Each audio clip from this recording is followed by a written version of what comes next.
शिवसेना शिंदे गटाचे आमदार यामिनी जाधवांकडून बुरख्याचं वाटप, भाजपकडून शिंदे गटाच्या बुरखा वाटपावर आक्षेप, बुरखा वाटप आम्हाला मान्य नाही, आशिष शेलारांचं विधान. राहुल गांधी यांच्या वक्तव्याविरोधात भाजप आक्रमक, उद्या भाजपकडून राज्यभर आंदोलन, बावनकुळे, शेलार, पंकजा मुंडे आंदोलनात सहभागी होणार. आधीचे पंतप्रधान निवासस्थानी इफ्तार पार्टीचं आयोजन करायचे, त्याला सरन्यायाधीश जायचे, मग गणपती आणि महालक्ष्मी पूजनाला पंतप्रधान मोदी गेले तर इतका गजब का, फडणवीसांचा विरोधकांवर निशाण. भाग्यश्री आत्रामांचा शरद पवारांच्या राष्ट्रवादीत प्रवेश, कार्यकर्त्यांना हात लावाल तर कापून टाकणार, आक्रमक भाग्यश्री आत्रामांचा वडील धर्मराव बाबांना थेट इशारा, तर भाग्यश्रीला नवीन वडील मिळाले, धर्मराव बाबांची मुलीवर टीका.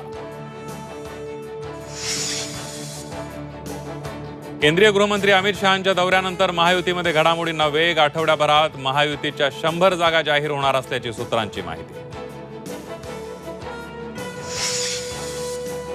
मुंबईतील कोस्टल रोड वांद्रे सीलिंक मार्गाचं मुख्यमंत्र्यांच्या हस्ते उद्घाटन, तर उपमुख्यमंत्री फडणवीसांची मुख्यमंत्र्यांच्या शेजारी बसून गाडीतून सैर, मरीन ड्राईव्हवरून थेट वांद्र्याला अवघ्या 12 मिनिटात जाता येणार. आणि पुण्यात गणपती विसर्जनासाठी ढोल ताशा पथकांमध्ये 30 पेक्षा जास्त लोक सहभागी होऊ शकणार, राष्ट्रीय हरित लवादाच्या निर्णयाला सुप्रीम कोर्टाची स्थगिती, पुणेकरांना गणेशोत्सव मनासारखा साजरा करू द्या, सरन्यायाधीशांचे निर्देश.